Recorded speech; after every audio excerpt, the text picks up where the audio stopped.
Okey, sekarang saya berada di Agro Market Berincang. Okey, nampak tu? Agro Market. Okey, saya tak masuk dalam lagi dah. Belum masuk dalam. Tak masuk dalam lah kot. Depan-depan ni je lah. Okey. Macam-macam ada tu. Okey, nak beli jagung ke, nak beli apa ke kat sini. Apa? Rasa dulu jagung susu. Jagung susu. Tak apa. Boleh makan. Belum rasa boleh makan tau. Baris tau. Jagung Cameron, jagung susu, jagung mutiara. Tu. Okey, betul-betul jagung Cameron. Kalau putih susu punya.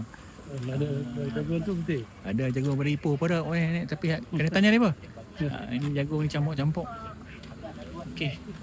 Not the toys tak boleh. Tak boleh bawa sini.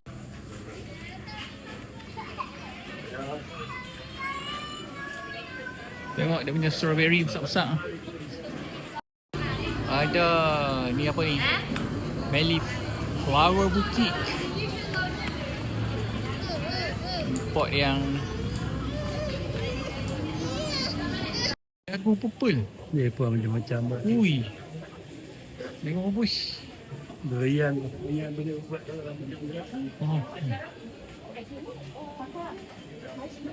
Okay, dia tengok dekat Agro Market. Ini bahagian kedai jualan. Tak masuk atas. Atas. Oh, ni macam madu. Madu tualang. Boleh rasa, masih rasa. Boleh try satu. Madu tu macam mana? Abang ni kata nak tengok madu asli dengan madu Tiruan. Ya. Mana yang asli? Ya, cuba tengok ya.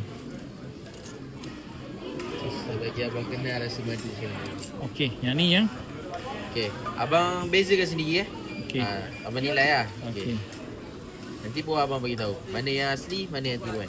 Tengok. Ni yang tak tahu lah asli ke tak, kita tengok dulu lah kan. Tiruan tu. Okey tuan-tuan, dia punya rasa memang pahit. Madu pahit. Kat sini je ada ni, tak pernah rasa lagi madu pahit ni.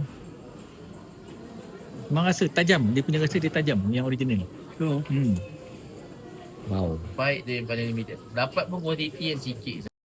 Sama harga dengan Okey, saya QR dulu Okey, betul. Okey, baik. Kita belilah. Okey, jom kita nak ambil madu yang pahit ni, nak bagi rasa tengok macam mana dia kata khasiat dia. Dia pahit. Okey, Yang pahit okey ya, yang manis kita tak mau. baik. Kita dah beli madu kat sini lah tadi. Madu pahit tualang original. Wan turun tangga. Jom, kita nak balik dah. Kita nak bergerak ke sentrum Berincang. Okay, let's go.